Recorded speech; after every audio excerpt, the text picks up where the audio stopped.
आप देख रहे हैं A2Z29 न्यूज लाइव चैनल में आप सभी का स्वागत है। जिला रिपोर्टर विद्याभूषण तिवारी की खास रिपोर्ट। मध्य प्रदेश के सिंगरौली जिले के ग्राम पंचायत क्षेत्र कोरसर के सरपंच डॉक्टर स्वाति सिंह ने मनाया बड़े धूमधाम से स्वतंत्रता दिवस। ग्राम पंचायत कोरसर की सरपंच डॉक्टर स्वाति सिंह ने अपने पंचायत के सभी विद्यालयों में पहुंचकर विद्यालयों के सभी परिवार एवं ग्राम वासियों को स्वतंत्रता दिवस की बधाई देते हुए विद्यालयों के सभी छात्र छात्राओं के लिए दिए बहुत सारे सौगात। सरस्वती शिशु मंदिर कोरसर में डॉक्टर स्वाति सिंह ने जो गणतंत्र दिवस पर वादे किए थे विद्यालय में चबूतरा बनवाने के लिए, उसे पूर्ण करते हुए विद्यालय में पुस्तकालय के लिए भूमि पूजन कर उसे जल्द ही पूर्ण करने का आश्वासन दिया और बच्चों के लिए खेल सामग्री भी उपलब्ध करवाया और सभी शिक्षकों से बच्चों के लिए अच्छी शिक्षा के लिए अनुरोध किया। और इसी प्रकार शासकीय हाई स्कूल कोरसर में भी बहुत सारे सौगात उपलब्ध करवाते हुए बच्चों को पुरस्कार वितरण करते हुए बच्चों का मनोबल बढ़ाया और अच्छी शिक्षा के लिए प्रेरित किया और शिक्षा के माध्यम से एक अच्छे राष्ट्र का निर्माण के लिए अवगत कराते हुए कार्यक्रम का समापन किया गया। आज हम अपने भारत देश के आज़ाद होने के 78 वर्ष पूर्ण कर लिए हैं हमने, और आज़ादी के पश्चात इन 78 वर्षों में भारत ने बहुत ही विकास किया है। भारत को एक नई दिशा मिली है, एक नई दशा के रूप में भारत हमारे समक्ष उपस्थित हुआ है। आज का ये जो स्वतंत्रता दिवस का पावन पर्व है, इसकी एक थीम रखी गई है। शासन ने मुझे निर्देशित किया है कि आप एक जनप्रतिनिधि हैं, तो जनप्रतिनिधियों को ये निर्देशित किया गया है कि आप जहाँ भी जाएं तो अपने संबोधन के माध्यम से लोगों को यह अवगत कराएं कि आज का जो थीम है स्वतंत्रता दिवस का, उसका नाम है नया Bharat, new India. New India के नाम से इस स्वतंत्रता दिवस को मनाने की अपील की गई है शासन की तरफ से। तो मैं भी अपने समस्त ग्रामवासियों को ग्राम प्रधान होने के नाते यह अपील करती हूँ कि भारत देश के विकास को आगे बढ़ाते हुए उसमें हम सारे व्यक्ति, जितने ग्रामवासी हैं, अन्य जो भी लोग हैं, सब अपने अपने कर्तव्यों का निर्वहन करें और भारत देश के विकास में अपनी अहम भूमिका निभाएं। ये मेरी ग्रामवासियों से अपील है, यहाँ बैठे लोगों से अपील है। यहाँ पे सरस्वती शिशु मंदिर के इस प्रांगण में यहाँ जो उपस्थित छात्र छात्राएं हैं, उनसे मैं ये इतना कहना चाहती हूँ कि आप हमारे देश का भविष्य हैं। आप शिक्षित बनिए, संस्कारित बनिए, अनुशासित बनिए, क्योंकि यही आपके जीवन का अभी उद्देश्य है।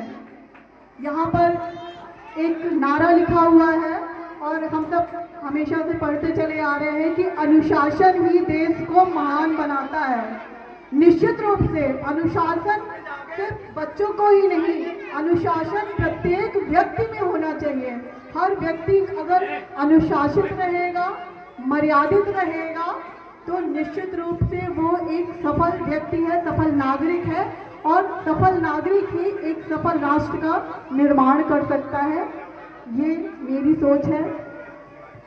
मैं यहाँ प्राचार्य महोदय से और शिक्षक महोदय से ये विनम्र अनुरोध करना चाहती हूँ कि सरस्वती स्कूल हमेशा से अपनी एक शिक्षा दीक्षा के लिए जाना जाता रहा है, तो आप अपने कर्तव्यों से बच्चों को उचित शिक्षा दीक्षा दीजिए।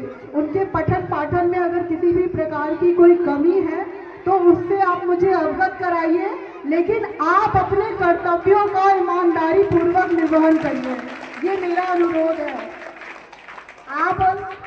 आपके ही माध्यम से, आपके मार्गदर्शन से, आपके सहयोग से हमारा गांव शिक्षित होगा, हमारे बच्चे शिक्षित होंगे और इनको एक नई दिशा मिलेगी और राष्ट्र के निर्माण में ये अपनी अहम भूमिका निभाएंगे, सहयोग प्रदान करेंगे। ग्रामवासी यहाँ पर बहुत सारे बैठे हुए हैं। ग्राम प्रधान होने के नाते ग्रामवासियों से भी मेरा एक अनुरोध है कि हमारी ये जो नए भारत की थीम है, उसका जो मुख्य विजन है वो 2047 के विकसित भारत का जो विजन है, उसके माध्यम से हमें अपने राष्ट्र को एक समृद्ध, सशक्त और आत्मनिर्भर भारत बनाना है। तो समृद्ध भारत, सशक्त और आत्मनिर्भर बनाने के लिए एक अकेला व्यक्ति कुछ नहीं कर सकता। इसके लिए हर नागरिक को आगे आना होगा और हर नागरिक को अपनी जिम्मेदारी का और अपने कर्तव्यों का निर्वहन करना होगा। आज के इस पावन पर्व पर एक विशेष रूप से नारा दिया गया है कि स्वच्छता का पर्व, स्वतंत्रता का पर्व स्वच्छता के संग। तो हमें अपने आसपास के वातावरण को साफ सुथरा और सुरक्षित रखना है। शासन ने ये निर्देशित किया है कि आप गांव में यह जागरूकता फैलाएंगी जनप्रतिनिधि होने के नाते कि गांव में जितनी ज़्यादा से ज़्यादा साफ सफाई हो सके उसका ध्यान हम सबको रखना है। अपने आसपास हम कचड़ों को सही जगह पर डालें, उसको इधर उधर बिखेर कर ना रखें। हमारे यहाँ जो जल स्रोत हैं उनकी भी साफ सफाई और संरक्षण पे हमें विशेष रूप से ध्यान देना है। अभी हाई स्कूल में भी मैंने बताया कि हम लोग बहुत सौभाग्यशाली हैं कि जिस गांव में हम रहते हैं वहाँ पे सोन नदी प्रवाहित होती है। नदी जैसा उद्गम स्थल यहाँ पर है और इतना बड़ा जल स्रोत है जिससे हमें जल के शायद कभी जल का कभी अभाव नहीं होगा। तो नदी के साथ साथ जो हमारे तालाब हैं, कूप हैं और नदी की साफ सफाई संरक्षण का भी हम सबको ही ध्यान रखना है, क्योंकि प्रत्येक व्यक्ति अगर ये चाह लेगा तो निश्चित रूप से हमारे जल स्रोत सुरक्षित रहेंगे और संरक्षित रहेंगे और साफ सुथरे रहेंगे। ये हम सबका कर्तव्य है। तो आइए आज हम सब संकल्पित हों अपने राष्ट्र के प्रति, अपने देश के प्रति और भारत माता के प्रति अपनी सच्ची श्रद्धा को व्यक्त करते हुए अपनी कर्तव्यों का ईमानदारी पूर्वक निर्वहन करें और भारत के राष्ट्र के निर्माण में, भारतीय राष्ट्र के निर्माण में अपनी अहम भूमिका निभाएं। ग्रामवासियों को मैं एक और अपील करना चाहती हूँ कि आप अपने बच्चों को नियमित रूप से विद्यालय जरूर भेजिए। विद्यालय भेजिए और उन्हें पढ़ने पढ़ाने में उनपे जागरूकता पैदा करिए, क्योंकि आप उनके अभिभावक हैं, आप माता पिता हैं। आपके ही संस्कार से वे आगे बढ़ेंगे, उन्हें समझ में आएगा कि नहीं, शिक्षा हमारे लिए कितनी जरूरी है और शिक्षित समाज ही शिक्षित राष्ट्र का निर्माण कर सकता है। और एक शिक्षित राष्ट्र मुझे लगता है कि विश्व के मानचित्र पर सबसे विकासशील देश का निर्माण कर पाएगा। इसलिए भारत के योगदान में, भारत के विकास के योगदान में अपनी जिम्मेदारियों का आप सब निर्वहन करिए। और ग्रामवासियों को एक बार पुनः मैं स्वतंत्रता दिवस की हार्दिक शुभकामनाएं देती हूँ। प्राचार्य महोदय से मैंने पूर्व में 26 जनवरी में कुछ उनसे मैंने जो बातें की थी कि मैं स्कूल के लिए कुछ खेल सामग्री, आज मैं इस पावन पर्व पर बच्चों को कुछ खेल सामग्री वितरित करना चाहती हूँ, क्योंकि खेल एक ऐसी गतिविधि है, एक ऐसी क्रिया है जिससे हमारे स्वस्थ तन और मन का विकास दोनों का होता है।